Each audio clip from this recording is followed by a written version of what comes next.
Hello lovelies, good day and welcome back to my channel. My name is Oluwatosin. In case you are seeing my channel for the first time and you're welcome.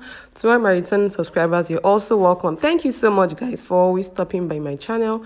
Thanks for always coming back to watch my videos. In today's video, we are going to be learning how to cut and sew a bustier with Queen Anne neckline, just like you are seeing on your screen. And guys, this video might be the first one you will be seeing on Queen Anne neckline that we are not going to be drafting on pattern paper first, because in this particular tutorial we are not going to be drafting on pattern paper first. We are just going to be cutting directly on our fabric. So guys, let's just jump right into the video. Here is the fabric we are going to be using, and here is the doll face that is going to serve as the lining. The first thing you will do is you are going to consider the bust, and then you are going to add 8 inches allowance to the front panel. That's the bust divided by 2 plus 8 inches allowance for the front. The bust divided by 2 plus 8 inches allowance for the back. 8 unfold of 2 now gives me 4. So I cut out for front and back at the same time. So I'm going to keep one aside, which is going to serve as the back panel. We are going to start with the front panel. The next thing to do is to measure nipple to nipple divided by 2 plus ½ inch allowance. This person's nipple to nipple is actually 7.5. So I divided it by 2 and then I added ½ inch allowance. I measured that in 2 or 3 places, and then you connect it into a straight line. The next thing to do is on that line of nipple to nipple, you are going to measure a shoulder to nipple plus ½ inch allowance, then a shoulder to under bust plus ½ inch allowance. For the half length, I added 2 inches allowance. Our half length is actually 15, so I added 2 inches allowance. The next thing to do is on that point where my finger touched, you are going to go inward with 2.5 inch, depending on how busty the person is. This person's bust is actually just 35. She has more of bust than side, as in she's busty, but she's a slim person. That's why I'm using 2.5. If not, I would have used 2. So I went inward with 2.5, and then I drew that line up to shoulder to under her bust point. So the next thing to do is to draw a cup. So to draw a cup now, from that part, you are going to draw the cup. The cup is going to touch the shoulder to nipple line, and then you take it down to the 2.5 inches that you have drawn. Guys, you can use your curved ruler to do this. I just want to use my free hand.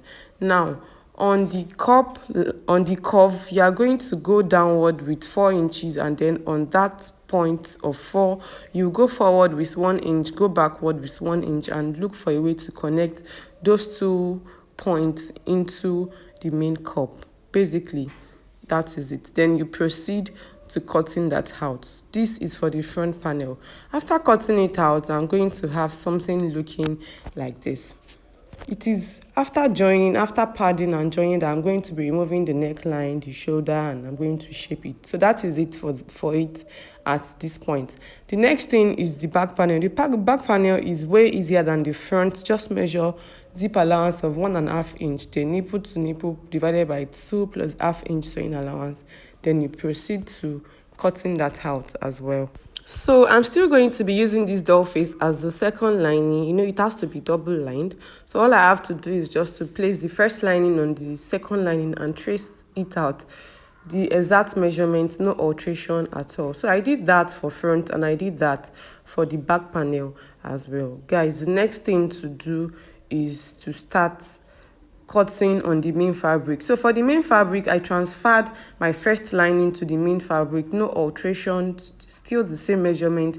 It's just to place it on the lace, and then you cut it out, just like we placed on lining and cut it out. So when I was done, this is it. The next thing is to start joining. To start joining, I'm starting from the back. I'm going to pin right side to right side for lining, and then right side to right side for the other side of the lining for the back. I love to start my joining from down, so I'm going to be pinning from down. Now for the main fabric, you know, the right side of the lining, which is the doll face, has to be showing underneath the lace. So you are going to rearrange it. The right side of the doll face is going to face the wrong side of the lace, so that when you flip the lace to the right side, you are going to see the right side of the doll face showing underneath it. So just do that for all the back panels, and then when you are done, you proceed to pinning them together, just like the way we pinned the lining. So the right side of the doll face now is facing the wrong side of the lace. The right side of the doll face facing the wrong side of the lace, so that when you flip it over, it's going to be the right side of the doll face showing underneath. So when I'm done doing this, I'm going to pin one lace, one doll face together with one lace, one doll face, making sure that right side is facing right side. I hope you guys get what I'm saying. It is actually easy.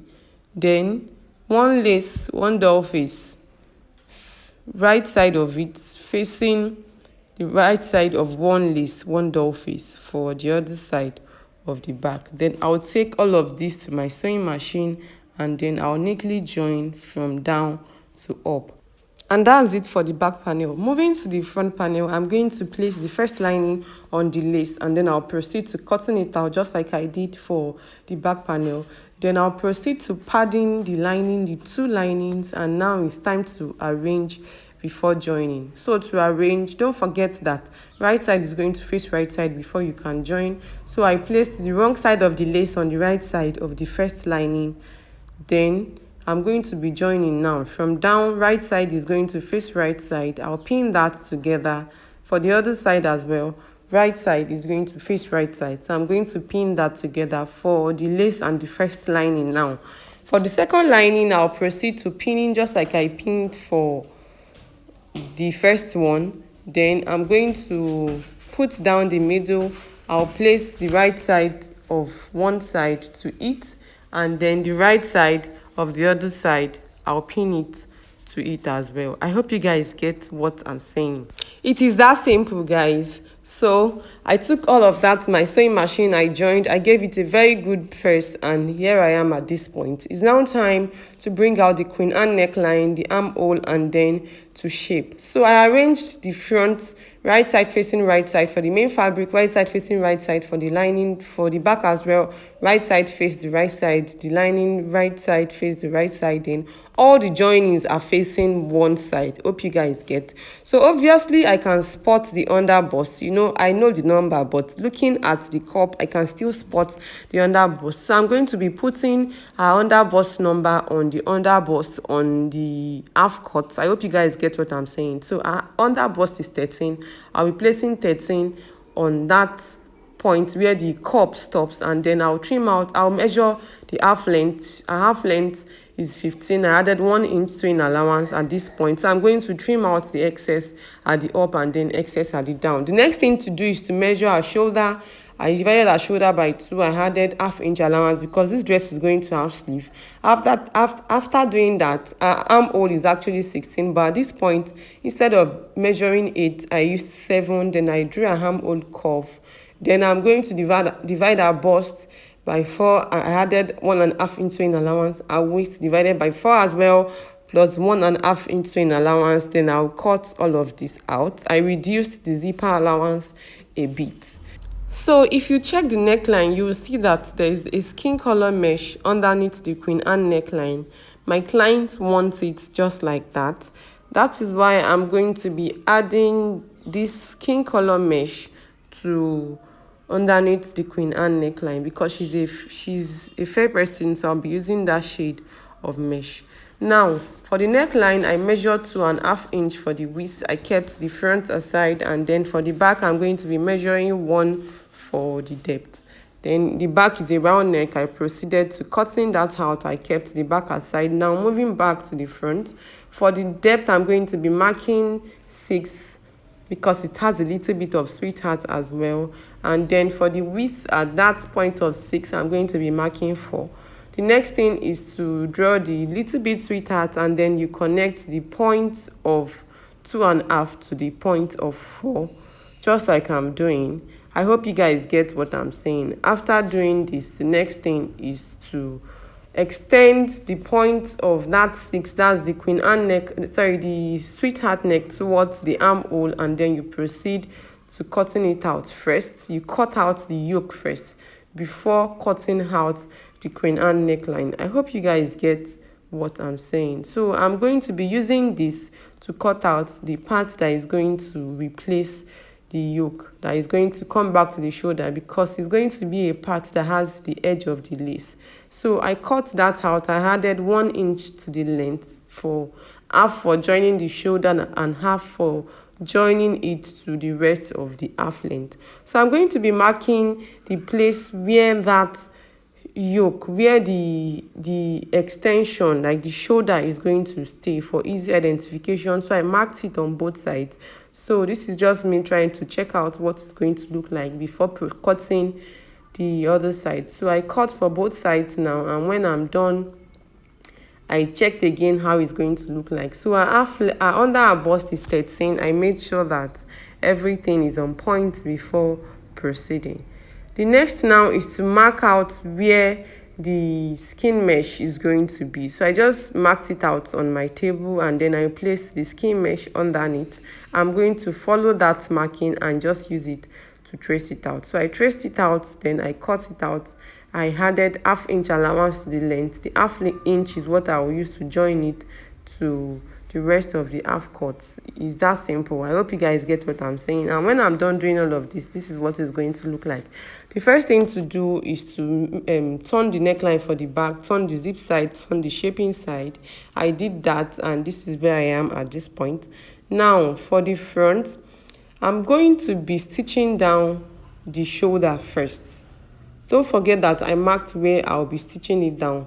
So I placed it on that place. After placing it there, then I'm going to place the skin mesh on top of it as well. Then I'll stitch both of them together from one side to the other as neat as possible. Then when I'm done doing all of this, I'll pick up my lining, and then I'll flip it to the wrong side. I'll make sure the right side of the lining is facing the right side of the main fabric. Then I'll turn the neckline and turn the two sides. And guys, after doing all this, I said I joined the shoulder line. And when I was done doing all I said, this is what I have. And the skin mesh is not lying flat, because I put it on a very, very small mannequin that is smaller than the person's size. When she's putting it on, it's going to lie so flat on our chest. And you know, this dress is going to have extension, so this is just the half length. It's going to have an extension downwards because it's a dress, and then definitely going to have sleeve. But at this point, this is it for the Queen Anne neckline. Thank you so much for watching. I hope someone finds this video interesting and helpful. I'll see you in my next video. Bye bye.